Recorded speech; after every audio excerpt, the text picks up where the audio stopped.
वालेकुम सलाम। कितना दे रहे हो चुकंदर?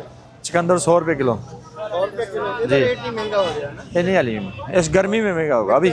जी मिर्च मेरे 150 रुपये किलो।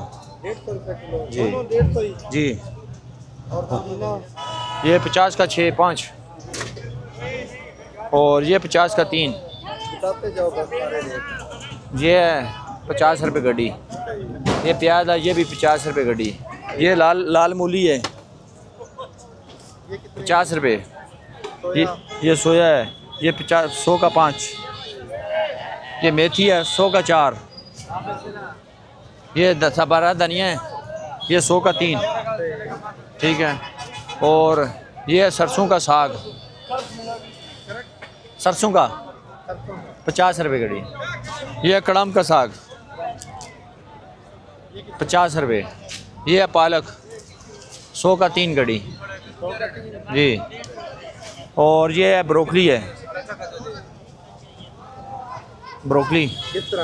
ये 300 रुपये किलो है। 300। और ये है बन सलाद, ये 250 रुपये किलो है। जरा खोल के दिखाएं, एक खुला हुआ तो। ये 200 रुपये किलो है बन 200 सलाद। रुपये किलो? जी बन सलाद। सही है।